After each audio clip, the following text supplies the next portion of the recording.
家伙，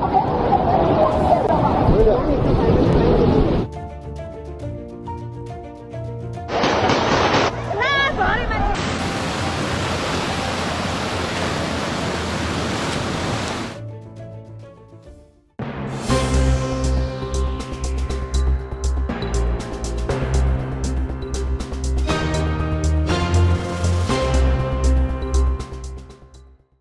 In 2025, China faces an unrelenting nightmare, where nature's wrath and human error converge into a catastrophic crisis, plunging millions into despair.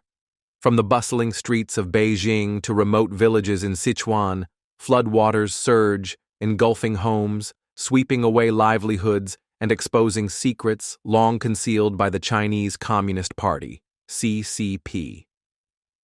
At the heart of this storm lies the Three Gorges Dam. Once a symbol of China's ambition to tame nature, now a ticking time bomb threatening to obliterate millions of lives. Cries for help echo from flooded rooftops, viral videos on social media reveal harrowing truths, and an eerie silence from Beijing paints a grim picture of a nation teetering on the edge of economic, social, and political collapse. The disaster began as relentless rain, but swiftly escalated into an uncontrollable deluge. By late June and early July 2025, 329 rivers across China exceeded warning levels, according to a belated announcement from the Ministry of Water Resources. Beijing, the nation's heart, drowned as the Miyun Reservoir was forced to release floodwaters to protect itself, causing downstream rivers like the Chao and Bai to overflow. In Beijing's Miyun district, Taishatun town became an isolated island, with floodwaters reaching the third and even fourth floors of buildings. Ms. Feng, a resident near the Qingshui River, recounted the terrifying moment. In just 15 minutes, the flood rushed into our neighborhood, sweeping away gas canisters, furniture, everything. We fled to the second floor, but the water chased us, reaching waist high. Our second car was submerged and ruined. Footage from the scene shows vehicles floating like boats, bridges collapsed, and residents climbing onto rooftops, desperately calling for help while authorities were conspicuously absent. Not far away, Fengjiayu town became a symbol of devastation. The main road, once bustling with activity, transformed into a river of debris and waste. A resident, filming from a hilltop, cried out, "Look, the entire town is gone. The Runshun Expressway bridge was washed away, and the water is everywhere." Power outages, communication failures, and isolation cut Fengjiayu off from the outside world. Mr. Li, a local, shared, "I've never seen floods like this. The water smashed through my door, taking everything. Homes in low-lying areas collapsed, buried in mud over a meter deep. Roads are torn up, impassable. In villages like Xiaozaizi and Gaozhuangzi, cries for help rang out, but rescue teams couldn't reach them due to destroyed bridges. A Gaozhuangzi resident sobbed, "My family has no water, no electricity, no food. We're stranded on our roof begging for help, but no one comes. Our door was wrecked by the flood, our yard submerged. We're finished."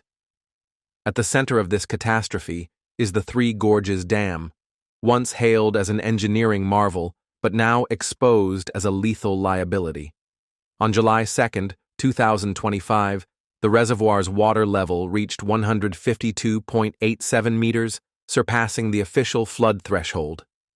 By July 7th, it hit a dangerous 171 meters, nearing the maximum design limit of 175 meters. The immense pressure from an inflow of 30,000 cubic meters per second sent Beijing's leaders into a panic. In closed-door meetings at Jingnanhai, an anonymous source revealed a chilling truth. "We're out of options. The dam is under unprecedented strain. If it breaks, hundreds of millions downstream in Yichang, Wuhan, and Nanjing will face a nationwide systemic disaster." To save the dam, authorities discharged a record 44,000 cubic meters per second on July 16, 2024, equivalent to filling nearly 300 West Lakes in a single day.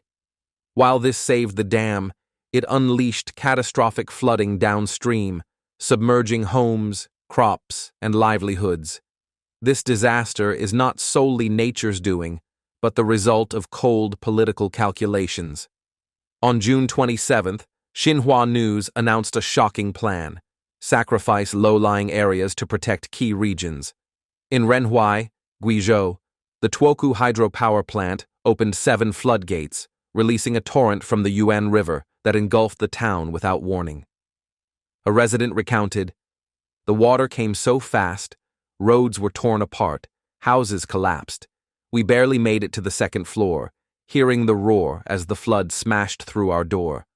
Our fridge, TV, everything was swept away in seconds." The policy of sacrificing lowlands plunged millions into misery. Dr. Wang Weiluo, a hydrologist involved in the Three Gorges project, called it a colossal deception. He revealed that the dam was kept full to maximize power generation, violating safety protocols requiring the water level to drop to 145 meters during flood season. The result? Emergency discharges, often at night to evade accountability, wreaked havoc downstream. As floodwaters submerged villages, Beijing's silence amplified the desperation. A Miyun blogger posted a plea. "An entire village hasn't been rescued. The government claims evacuation happened, but no rescue teams have arrived. I called the 12,345 hotline all day, getting only vague responses." A conversation with a town official exposed their helplessness. "We sent people, but we can't contact the rescue team. If it rains heavily tonight, we don't know what to do."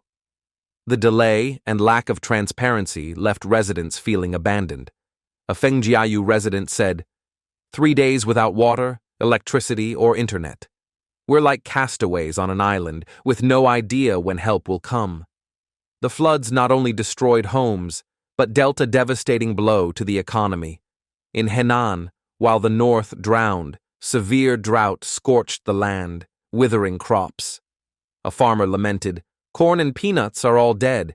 If it doesn't rain in 10 days, dozens of acres will be a total loss." In Taishitun, farmland was buried in mud, and collapsed bridges halted agricultural transport. Industry wasn't spared either. In Xi'an, Hubei, small shops and factories were ravaged. Ms. Li, an herbal medicine shop owner, wept, "My life's work is buried in mud. How can we survive?" Vehicles swept away, and infrastructure in ruins left communities destitute.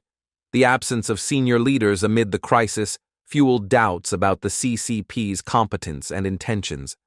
Vice Premier Zhang Guoqing, responsible for disaster response, visited Hubei on July 1st and 2nd, but focused on economic projects rather than aiding flooded cities. Commentator Li Linyi noted, "Under Xi Jinping, the CCP has abandoned populist theatrics. Gone are the days of leaders visiting disaster sites to console victims. Instead, the regime prioritized information control. In Xi'an, official reports claimed 18,000 people were evacuated with no casualties, but locals contradicted this. A couple died from electrocution in the flood. Many were injured, but the government hides it. The true death toll remains a closely guarded secret, fueling public outrage." The greatest threat lies not just in the floods, but in the Three Gorges Dam itself. The reservoir's 39.3 billion cubic meters of water have increased seismic activity 30-fold since it was filled. The government admits the dam's structure has slightly shifted, raising fears about its stability. An engineer warned, "A major earthquake or landslide could trigger a catastrophic chain reaction. We're walking a tightrope, and no one knows when it might snap." If the dam fails, the consequences would be apocalyptic, not just in lives and property lost, but in a political shockwave that could undermine the CCP's legitimacy.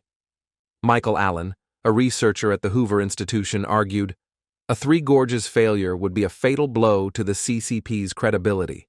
The regime staked its reputation on the dam's success. If it fails, its promise of security and competence collapses." The 2025 floods have exposed deep cracks in China's governance. From isolated villages in Miyun to cities along the Yangtze, citizens are paying the price for the CCP's ambition and errors. A battered economy, social unrest, and eroding trust paint a picture of a nation in profound crisis.